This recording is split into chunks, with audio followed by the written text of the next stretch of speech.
Merci Youst.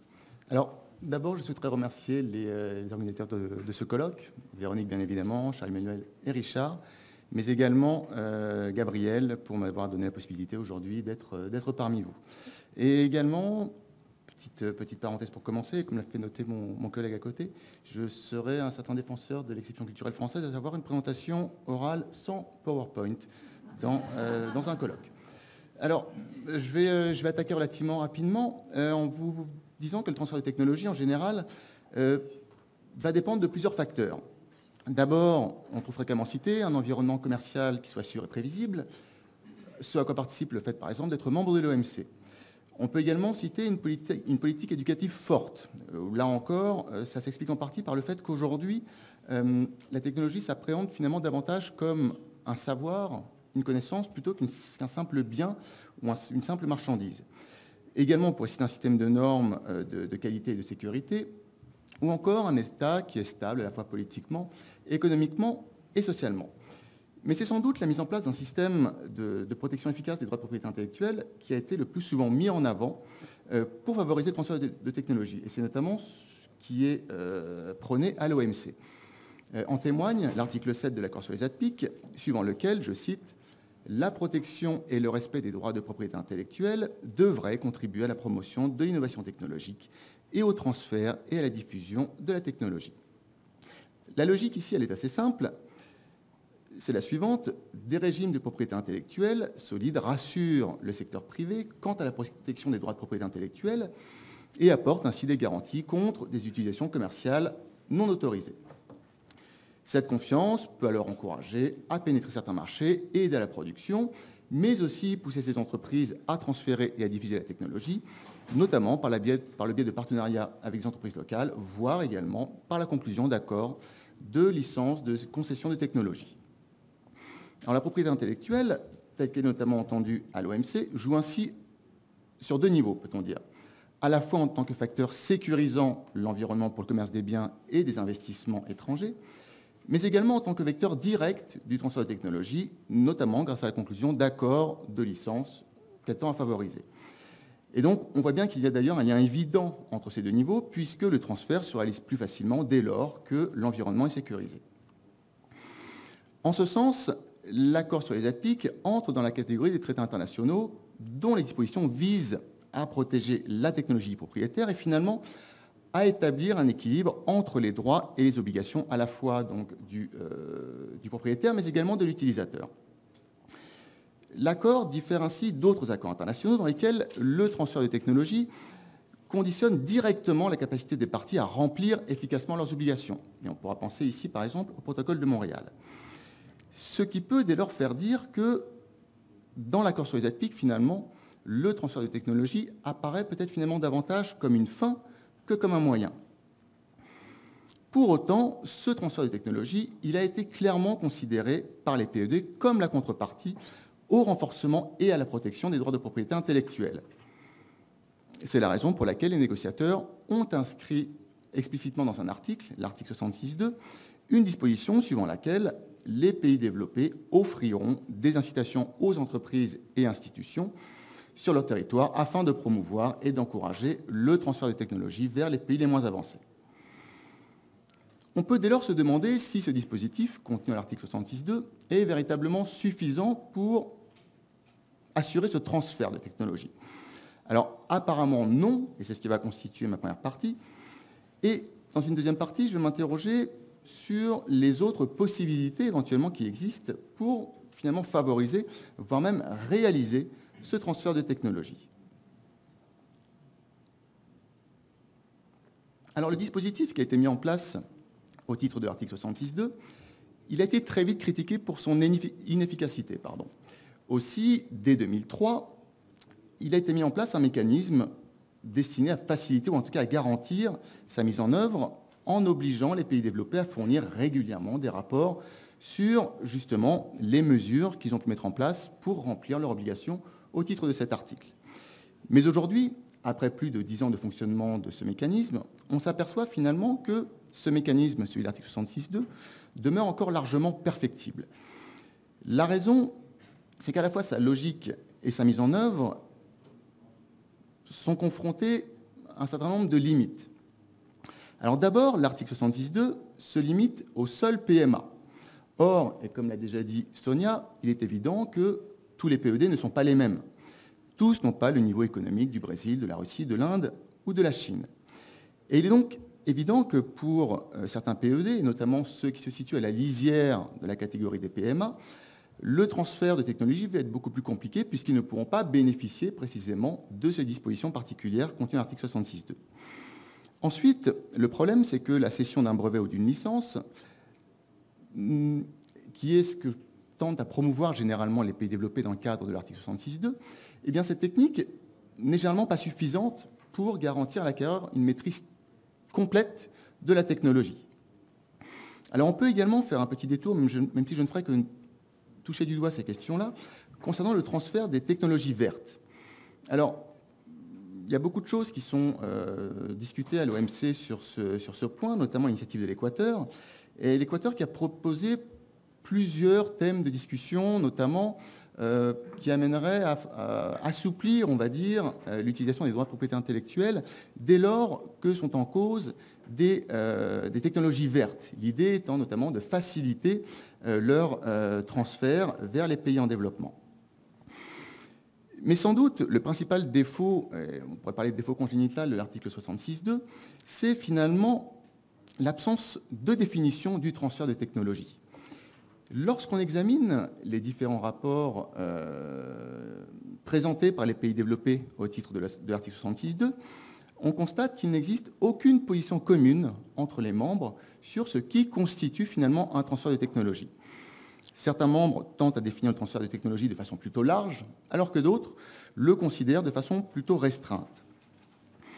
Et si on examine de façon plus précise ces rapports, on constate en réalité que se trouvent inclus dans ces rapports au titre de l'article 66.2 des éléments qui semblent relever davantage de la coopération technique. Or, cette dernière, la coopération technique, relève explicitement d'une autre disposition de l'accord sur les ATPIC, l'article 67. Par conséquent, et c'est un argument qu'on retrouve chez beaucoup de pays en développement, le transfert d'une formation générale ou une assistance technique ou scientifique mise en place par des pays développés ne suffirait pas pour garantir effectivement le respect de l'obligation présente à l'article 66.2. C'est la raison pour laquelle on a aujourd'hui une revendication très forte de la part de certains pays en développement pour que les incitations aboutissent à un véritable transfert de technologie et pour ce faire qu'elles soient finalement séparées des activités de coopération technique prévues à l'article 67.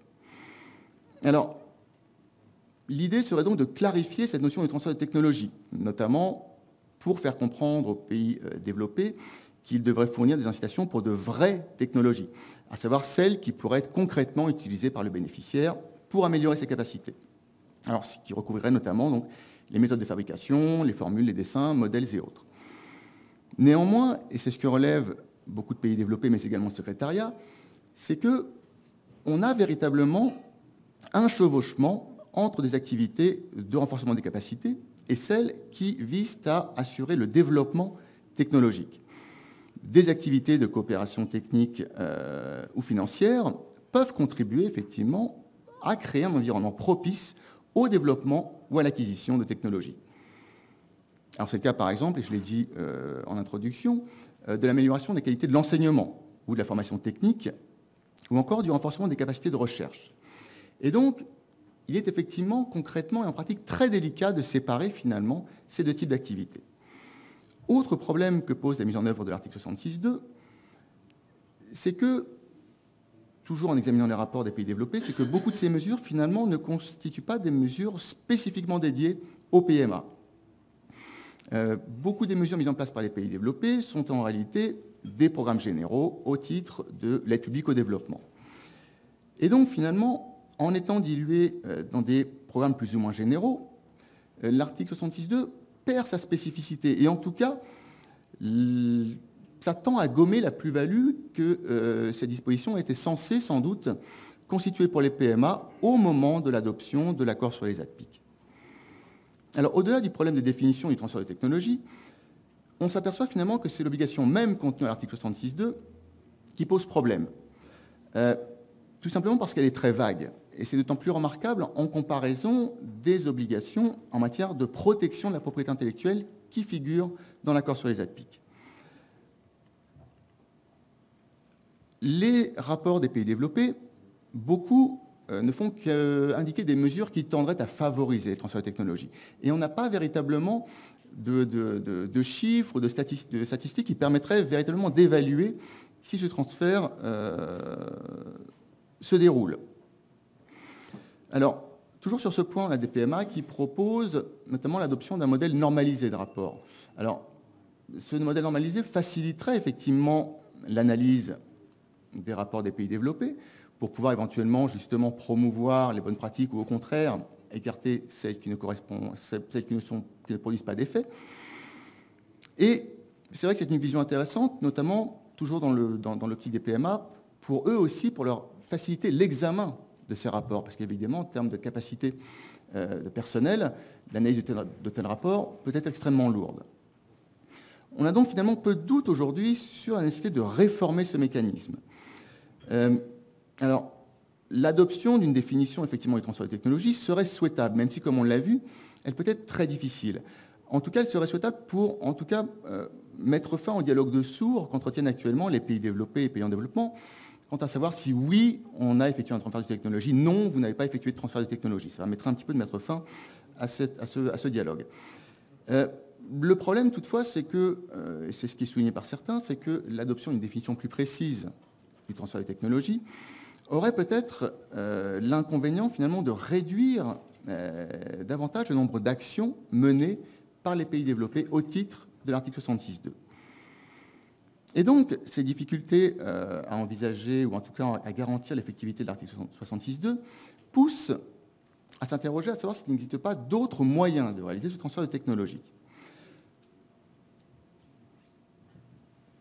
Alors, on l'a dit, la concession de brevets ou de licences n'est pas la seule voie pour garantir le transfert de technologie. Parmi les autres moyens qui sont fréquemment cités, on a donc l'importation de biens intermédiaires, l'investissement étranger direct, voire, dans une certaine mesure, la circulation de la main-d'œuvre qualifiée. Donc, en réalité, le transfert de technologie, on le voit bien là, c'est un élément d'un projet complexe. Et en réalité, il n'apparaît que rarement en tant qu'activité autonome. À ce titre, le commerce apparaît donc comme un élément fondamental dans le transfert de technologie. C'est à la fois un vecteur direct, par le biais des importations des biens ou des services, mais également en tant que vecteur indirect, comme par l'intermédiaire de l'investissement étranger ou, comme je viens de le dire, par la circulation temporaire des travailleurs. Donc, selon moi, effectivement, la compétence, entre guillemets, de l'OMC, pour ce qui est du transfert de technologie, elle est naturelle. Dans la perspective, ce n'est donc pas uniquement l'accord sur ZPIC qui est pertinent, mais également, pour la question du transfert de technologie, mais également la GCS ou encore l'accord sur les MIC qui peuvent présenter un intérêt. Mais c'est un autre accord que je souhaiterais envisager ici et sur lequel je vais fonder ma deuxième partie, à savoir l'accord sur les marchés publics. Alors, relier la problématique du transfert de technologie à l'accord sur les marchés publics semble pertinent à plus d'un titre. De façon générale, d'abord, le fait d'appréhender le transfert de technologie par le prisme des marchés publics semble constituer une démarche appropriée parce que le transfert de technologie, précisément, repose sur deux logiques différentes. À la fois la logique du contrat, qui est par essence une logique du droit privé, et la logique du développement, qui, elle, au contraire, par sa nature, relève de la puissance publique. Or, le contrat de marché public permet justement de concilier ces deux logiques. Ensuite, et de façon plus précise, l'accord sur les marchés publics, tel qu'il a été révisé et entré en vigueur en 2014, contient des prescriptions qui touchent de près à un mécanisme par lequel sont aujourd'hui réalisés de très nombreux transferts de technologies. Je suis un petit peu effrayé de recevoir déjà les 5 minutes, parce que j'ai encore beaucoup de choses à dire. Donc, je vois que vous êtes armés d'outils de football, carton rouge, carton vert. Donc, éventuellement, je vous demanderai plutôt appel à des techniques de basket. Et je vous demanderai peut-être un temps mort, éventuellement, pour pouvoir terminer à la fin. Alors, donc ces mécanismes, c'est celui des compensations. Et pour reprendre un petit peu une image qui avait été utilisée par le professeur Caro hier, je pense qu'on touche là, avec cette technique des compensations, à une sorte de trou noir auquel est confronté l'OMC, ou en tout cas auquel moi j'ai été confronté, ne serait-ce simplement par la quasi-absence de littérature sur ce sujet. Alors, Ces opérations, donc sous le terme anglais d'offset, visent, et c'est la définition qu'on trouve dans l'accord sur les marchés publics à l'article 1, paragraphe L, toute condition ou tout engagement qui encourage le développement local ou améliore le compte de la balance des paiements d'une partie, telle que l'utilisation d'éléments d'origine nationale, l'octroi de licences pour des technologies, l'investissement, etc., etc. La compensation, c'est une technique qu'on retrouve essentiellement dans le domaine de la vente de biens d'armement à l'étranger ou dans le domaine civil concernant la vente de biens et de services, essentiellement dans les secteurs de l'aéronautique, des télécommunications, de l'énergie et des transports. Alors, on distingue traditionnellement deux catégories d'opérations de compensation. Les opérations de compensation dites financières, qui représentent en réalité des formes de paiement, qui ne sont aujourd'hui de moins en moins utilisées, et surtout les compensations dites commerciales ou industrielles, qui renvoient à une obligation d'exécuter donc un achat ou un investissement qui ne sont dictés par aucun besoin de financement ou, et c'est là que ça nous intéresse, d'effectuer un transfert de technologie ou une localisation. Alors, l'approche de l'accord sur les marchés publics à l'égard des compensations n'a certes pas radicalement changé dans sa philosophie générale. Suivant l'accord, les opérations de compensation sont proscrites, sauf pour les PED qui, en vertu de l'accord, peuvent adopter ou maintenir, pendant une période de transition et conformément à un calendrier, de telles opérations. Alors, si le principe de la prohibition reste inchangé, en revanche, son traitement en qualité d'exception a fait l'objet de certaines modifications avec la révision de l'accord, du nouvel accord sur les marchés publics. Et notamment, l'approche, si elle est toujours encadrée, semble moins restrictive. Je vais essayer d'accélérer un petit peu. Alors, plusieurs dispositions ont notamment disparu de la nouvelle mouture de l'accord sur les marchés publics, notamment celle suivant laquelle les prescriptions relatives à ces opérations ne devront pas être utilisées pour, finalement, l'adjudication des marchés. Désormais, donc, les compensations peuvent constituer un élément prépondérant pour sélectionner le bénéficiaire final d'un marché public. Alors, en contrepartie, effectivement, il devrait exister une certaine transparence à l'égard de ces opérations de compensation. Mais désormais, le choix semble être fait au sein de l'organisation d'essayer finalement d'intégrer ces pratiques en les rendant le plus visibles possible. Alors, au-delà de la seule constatation suivant lesquelles les compensations sont une réalité avec lesquelles le système commercial doit compenser, deux raisons semblent pouvoir expliquer ce relatif assouplissement à leur égard au sein de l'OMC, en particulier concernant les compensations industrielles. La première, c'est essentiellement celle suivant laquelle la compensation industrielle peut se traduire par des transferts de technologie. Et plus que cela, finalement, les compensations imposent des obligations de transfert de technologie ou de connaissances qui permettent finalement à l'action de prendre le pas sur la simple intention. Ces opérations créent une véritable obligation juridique de transfert ou d'assistance à l'égard des États, via un engagement conventionnel, option qui n'a jamais réussi véritablement à être imposée jusqu'ici au niveau multilatéral. Avec toutefois une nuance de taille, c'est que l'obligation ici, elle ne s'impose pas aux États, mais aux entreprises. Alors là aussi, c'est un élément important parce que les opérations de compensation adossées à un marché public vont dès lors permettre d'apporter une réponse aux deux arguments qu'on retrouve souvent avancés par les pays développés dans leur rapport au titre de l'article 66.2, à savoir la grande majorité de ces technologies ne nous appartient pas, et deuxièmement, on ne peut pas obliger le secteur privé à transférer ces technologies. Alors deuxième raison, que je vais être obligé toutefois de sacrifier étant donné le temps, c'est l'importance des marchés publics pour réaliser, on va dire, pour prendre en compte des intérêts nationaux légitimes des États membres.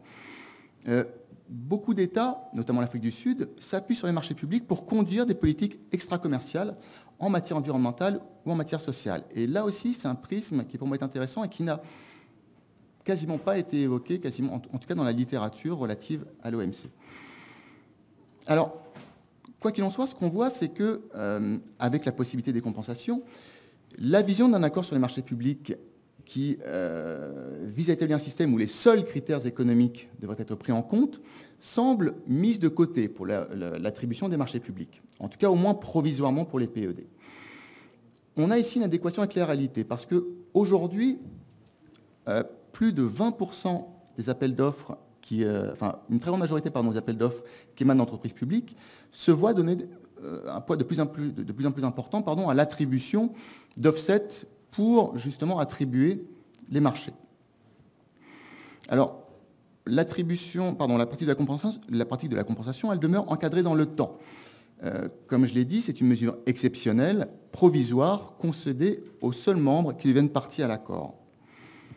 Alors, on a plusieurs critiques qui justifient cette approche justement de limitation des compensations. La première, c'est qu'effectivement, la compensation favorise une approche bilatérale au détriment du multilatéralisme. Deuxième critique, qui est apparue plus récemment, c'est celle suivant laquelle les compensations engendreraient des pratiques de finalement constituer un nouvel obstacle non tarifaire. Toutes les entreprises ne se situent pas sur un pied d'égalité et du coup, beaucoup d'entreprises constituent qu'elles ont à faire face à un nouveau type d'obstacle non tarifaire. Troisième critique, mais c'est pareil, je vais être obligé de la sacrifier sur l'autel du temps qu'il me reste, c'est celui notamment avancé par les entreprises françaises qui considèrent que ces compensations, beaucoup ont été faites et ont abouti finalement à vendre les bijoux de la couronne et à créer finalement des nouveaux concurrents. Alors on pourrait relativiser bon nombre de ces critiques, mais je n'ai plus le temps de le faire, notamment par rapport au système commercial multilatéral. Peut-être une simplement, c'est que cette technique de la compensation, elle semble répondre, en tout cas correspondre à la philosophie du système commercial multilatéral à l'égard du traitement des PED. En effet, la compensation, elle permet finalement de reporter d'importants coûts d'acquisition d'une partie réputée faible sur un vendeur réputé aisé. Et donc, du coup, les accords de compensation ne constitueraient finalement rien moins qu'un avantage qui compense un désavantage. Alors aujourd'hui, l'adhésion de certains pays en développement actuels ou futurs à l'accord sur le marché public tendrait à démontrer que ces opérations de compensation, peut-être, les attirent, en tout cas, à rejoindre cet accord. La Chine est en cours d'adhésion, l'Inde et la Russie sont déjà observateurs. Le problème, toutefois, c'est que l'utilisation de ces compensations ne semble pas un mécanisme qui peut être utilisé par tous les PED. Bien évidemment, les BRICS sont les premiers utilisateurs, mais les PMA, encore une fois, ou les PED qui disposent d'une faible industrialisation, risquent de rencontrer des problèmes pour utiliser ce mécanisme. Elles ne possèdent pas nécessairement de marché public très important qui permettrait de faire jouer justement une offre importante de concurrence en termes de compensation.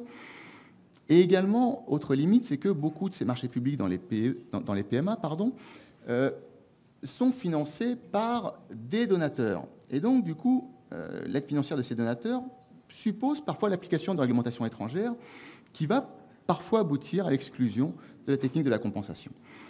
Et donc, on retombe toujours sur le même problème, et je vais finir sur ce point, c'est que le pays concerné par une grève de technologie doit être en mesure d'accepter cette grève technologique et cette grève doit elle-même pouvoir s'adapter à ce pays.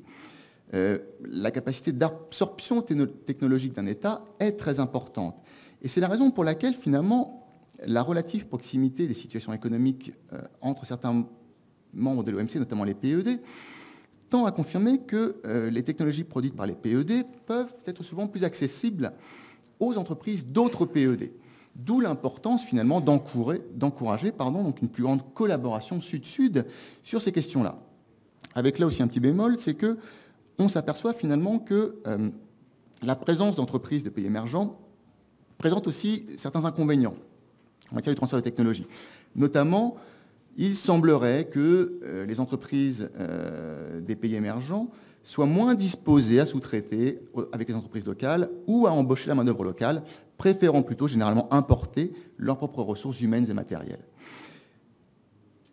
Et donc, c'est ma conclusion, c'est que finalement, il revient à chaque État de définir avec précision ses objectifs et les stratégies permettant de les atteindre, notamment en matière de transfert de technologie. C'est aux États de trouver quel levier actionner, en particulier dans le cadre de l'OMC, pour favoriser ou en tout cas tenter de réaliser ce transfert de technologie. Et c'est la condition non pas indispensable pour garantir le succès du transfert de technologie, mais en tout cas au moins peut-être pour en éviter l'échec prématuré. Et juste le dernier point, c'est que finalement avec cette... c'est vraiment le dernier cette fois-ci. Et finalement, et sans surprise, promis, la question du transfert de technologie à l'OMC, on revient toujours sur la même problématique, qui en tout cas une problématique traditionnelle de l'organisation, à savoir celle de la difficulté d'assurer donc la participation des plus pauvres au jeu du commerce multilatéral et au partage des bénéfices qui devraient, en théorie, en découler pour tous. Merci pour votre attention.